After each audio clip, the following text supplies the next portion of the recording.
홍콩에 계실 때 직접 정말 그 자산가들이 특히 우리 자산가들만 한다는 그 해외 신탁을 통해서 세금을 줄이는 사례들을 좀 많이 보시고 관련된 업무를 하고 계시잖아요. 그렇죠.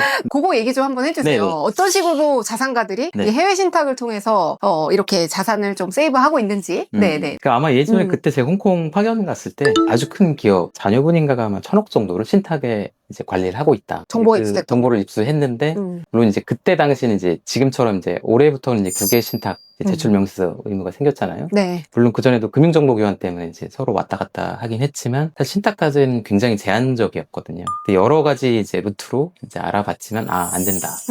굉장히 좀 폐쇄적인 신탁이라는 건 어떻게 보면 하나의 모자 같은 거예요. 나라는 그 재산이 있으면 이 안에다가 이제 껍데기를 하나 씌우는 거예요. 신탁이라는 껍데기를 씌우니까 밖에서 봤을 때는 신탁 재산이라는 것만 있지 그 뒤에 누가 있는지 사실 알 수 없는 거죠. 그러다 보니까 사실 과세관청이나 이런 정부 입장에서는 분명히 어딘가를 숨겼을 것 같은데 드러나지 않으니까 굉장히 좀 답답한 그런 부분이 있었던 거죠. 다만 좀 저는 아쉬운 게 이제 신탁이라는 게 우리나라에는 사실 생소하잖아요. 혹시 네. 신탁 많이 들어보셨어요? 저는 이제 그 상속할 때 부동산 신탁만 그렇죠. 알고 있습니다. 네. 요즘 뭐 유언대용 신탁도 유언대용 신탁. 네, 최근에 그것만. 조금 늘어나긴 했지만 아직까지는 그래도 우리나라한테 신탁은 굉장히 그거는 생소한 굳이 제도죠. 뭐 우리랑 상관이 있는 건가? 신탁은 나랑 상관없는 건데 라고 보통 이렇게 생각을 하시죠. 근데 이 그 해외 신탁이라는 게 그러니까 우리나라에는 그런 제도가 없기 없죠. 때문에 네. 아무래도 이제 해외 신탁이라는 거를 활용해서 하는 것 같고 이게 소유주가 누군지 이제 알 수 없다 보니까 네, 조금 맞습니다. 더 용이하게 자기의 자산들을 조금 보호할 수 있는 뭐 그런 장치가 되지 않는가 그런 생각이 듭니다. 이 해외 신탁이 어쨌든 해외 금융계좌 신고 대상에 포함이 되다 보니까 이제 메리트가 없다고 보시나요? 어떻게 보세요? 제 생각에는 네. 그 법이라는 건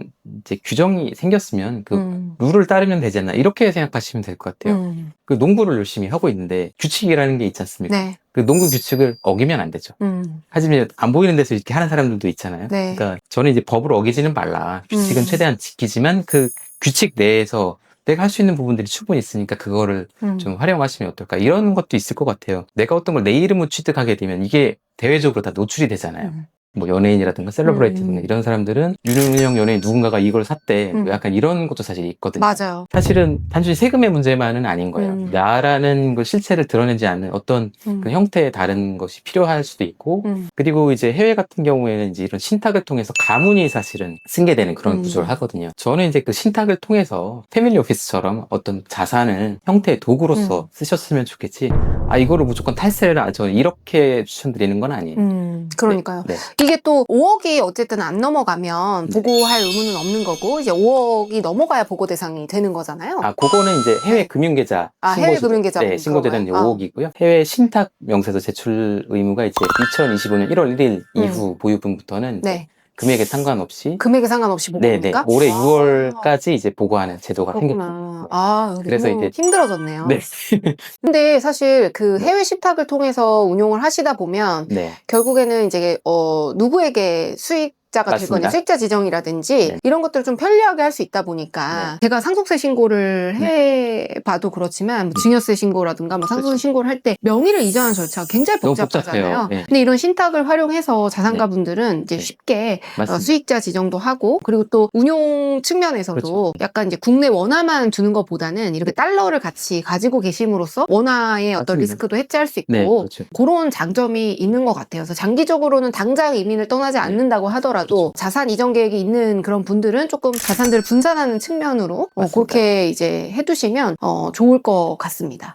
그러니까 제가 조금 첨언드리자면 사실 뭐 우리나라가 이제 수출 경제잖아요. 달러에 굉장히 영향을 많이 받고 사실 과거부터 이제 달러를 보면 옛날만 해도 700~800원 때가 있었지만 지금 1,400원이 되지 않습니까? 그러니까 달러가 지금 현재 계속 우상향하고 있다면 사실 달러를 일부 자산에 넣는 거는 맞지 않나. 내가 원화만 갖고 있다 보면 그냥 달러가 떨어질 수도 있어요. 달러가 떨어져서 원화를 갖고 있는 게 더 유리할 수도 있지만 뭐 100% 원화를 갖고 있는 것보다 일정 부분 달러를 투자하는 게 더 좋을 수도 있고 그다음에 이제 그런 분도 계시더라고요. 이제 우리나라 상속증여는 무조건 주거나 안 주거나 둘 중에 하나잖아요. 그러니까 어떤 조건이 되면 주겠다 이런 건 사실 잘 없거든요.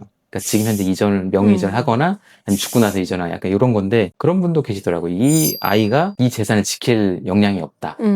이걸 어딘가에 맡겨서 이 아이가 어떤 조건을 충족하면 그때 뭐 3분의 1을 주고 이렇게 했으면 좋겠다라고 하는데 우리나라도 굉장히 복잡해요. 네, 그게 불가능하죠. 불가능하기도 네. 하고. 네. 근데 이제 해외 신탁은 이제 그런 부분에서는 좀 자유롭게 설계할 수 있으니까 그런 부분에서는 좀 강점이 있지 않나. 그러니까 단순하게 세금 측면만 볼 게 아니라 자금이라던가 뭐 투자라던가 여러 가지 측면에서 좀 유리한 측면을 봐주셨으면 좀 좋겠습니다. 네. 유언을 남겨서 네. 이렇게 할 수도 있지만 맞습니다. 사실 그거에 비해서는 이제 신탁을 통해서 하는 것들이 더 다양한 옵션과 다양한 조건으로 또 자녀분들에게 줄 수도 있고 또 뭐 손주, 손녀, 며느리 이렇게 다양하게 우리가 수익자 지정을 할 수 있기 때문에 굉장히 장점이 많지 않나. 네, 그렇게 저도 생각이 듭니다. 결국에는 이 자산가들만 한다는 이 해외 신탁을 우리 절세미녀와 또 정혜인 이사님의 그 솔루셔니스트가 같이 힘을 합쳐서 같이 제공을 하고 있죠. 네. 그거에 대한 좀 설명 좀 부탁드릴게요. 네. 제가 이제 홍콩에서 있으면서 이제 신탁 쪽이 굉장히 좋겠다. 유망하다. 이런 생각을 했었고요. 네. 이제 우리나라 사람들한테 이걸 좀 알려서 이런 부분이 있으니까 좀 활용했으면 좋겠다. 사실은 신탁이라고 하면 과거에는 뭐 몇천억대, 조단 이런 접근이 어렵죠. 네, 조단이 되시는 분들만 사실 했기 때문에 일반인들은 사실 굳이 그걸 내가 왜 알아 사실 이랬지만 이렇게 좀 단계를 저희는 좀 낮췄어요.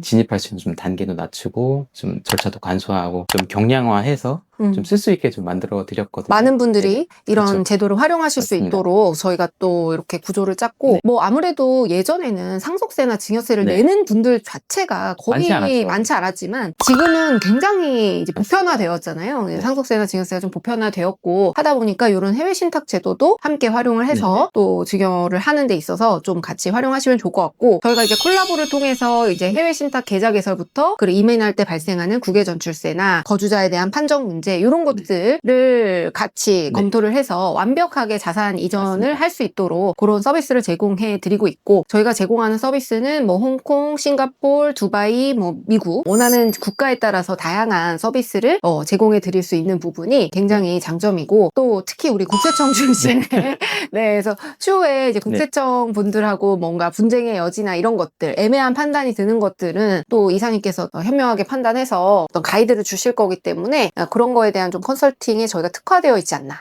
이렇게 생각이 듭니다. 뭐 제가 이렇게 말씀드릴 수 있을 것 같아요. 진짜 저는 최전방 공격수로 살지 않았나 국세청에서 역외탈세부터 해서 사고 뭐 이렇게 험지라고 사실 많이 하죠. 남들이 해보지 못한 경험이잖아요. 사실은 이렇게 역외탈세 하시는 분들이 사실 많지 않아요.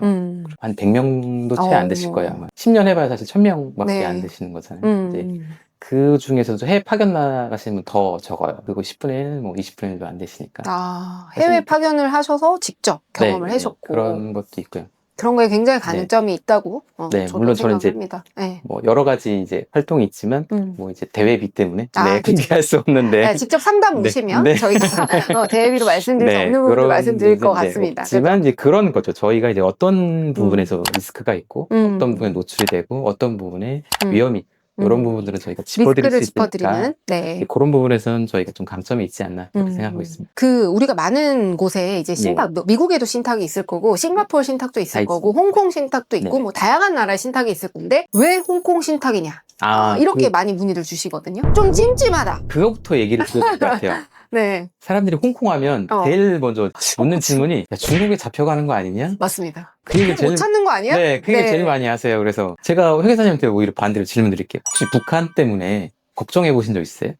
없죠. 홍콩 사람들한테 중국은 약간 북한 같은 개념인 거예요. 그러니까 존재는 해요. 그러니까 존재라는 자체를 인식을 하지만 개념적으로 이제 존재를 하는 거지. 물론 정치는 좀 다르겠어요. 정치는 어떤지는 모르겠지만 사회생활이라든가 금융이라든가 이런 부분은 전혀 사실 취할 수 있는 부분이 없거든요. 그리고 이제 저희가 신탁을 개설한다고 하더라도 미국계 은행도 있고 뭐 중국계 말고 뭐 싱가포르라든가 다른 외국계 은행이 있기 때문에 그 뱅크 오브 아메리카에서 신탁을 개설했어요. 근데 만약 중국이 동결을 한다. 그건 뭐 핵전쟁 나지 않을까요?